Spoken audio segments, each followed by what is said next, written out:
բարոյական ներկայացնի հայտնաբերման գործընթացը ոնց ա եղել, ըստ էության, եթե Բավական դատարան, ուրեմն երբեք չի եղել բնության մեջ ինչ-որ մեկը, որը կարողանա 100%-ով երաշխավորել, որ չի կարող լինել թերություն, հեծում։ Ունենք 2000 տեսուչ, և բնականաբար ազատումներն են լինում, պատժամիջոցներ լինում։ Մեր սպորական մեխանիզմներ ունեցին, մինչև դրանով մինչև այսօր աշխատում են, որ մի դրական կողմ կա այդտեղ, այդ սպորական մեխանիզմներով աշխատում են, այսինքն նախորդ ծախսը 0, ամսվա ծախսը 0, հաջորդը թռի չի, կամ հակառակը, որպեսզի նաև բազել արդյոք կիլովատ, այսպես ասած, վաճառվել է թե ոչ։ Դրան պարագայում և բյուջետային կազմակերպությունների համար և ընդհանրապես բնակիչ բաժանորդների համար սպորական մեխանիզմները աշխատել են, որի արդյունքում ունենք և ինչ-որ ունենք։ Ինչ վերաբերվում է հանձնաժողովի ներկայացուցիչ կողմից նշած, որ բերել են մայիս ամսվանը մեջը, վարսը, այլն և այլն,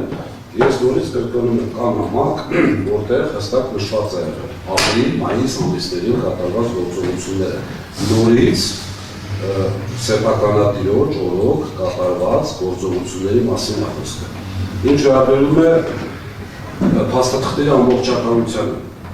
մի փոքր փորձել բացատրել հաշվառնելու սպეციფიკան, ինչի են օրինակ անպայման 3 տեղով նշվում։ Չայի ներկայացուցիչ, ՀՍՊԲ-ի ներկայացուցիչ և սպառողի ներկայացուցիչ։ Դա երաստիճան համակարգ է, այսպես ասած,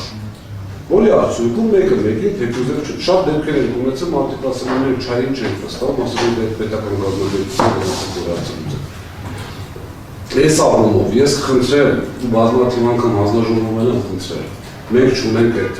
այսպես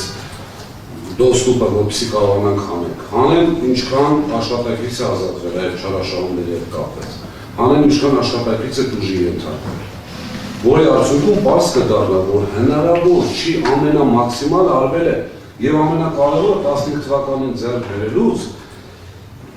ես անուններ իհարկե չեմ տա, հարյուրավոր, եթե ոչ հազարավոր արտոնյալներ են եղել։ Այդ կիլովատ օգտագործելու համար, որի պատճառով կիլովատի կորուստը եղել է շատ բարձր, որի արդյունքում սակագինը այսպես ասած անդադ բարձրանում է, հիշում եք էլեկտրիկ Երևանը։ Մենք 15 թվականի ձեռքբերելուց հետո սեփականատերը խնդիր է դրել, չպետք է լինեն արտոնյալներ, չպետք է լինեն որևիցե ձեով, որևիցե այսպես ծախսանող և շրջանող բաժանորդներ։ Եվ այդ ամբողջը եղել է 15-ից 15 թվականից մինչև այսօր և հանձնաժողովի ներկայությամբ։ Խնդրում եմ թող բերի, հեցի ներկայացությունը ստացա, ամբողջ կադրային շարժը և ինչ պատճառներով են մարդիկ ազատվել։ Այնպես որ ես կարծում եմ, եթե հերթը հասել է նրան, որ մեր ժամանակվա կատարած այսպես բացահայտումներն են բերել, ուրեմն արդեն պատկերացրեք իջը։ Հանձնաժողովի դատարան հետևաբար է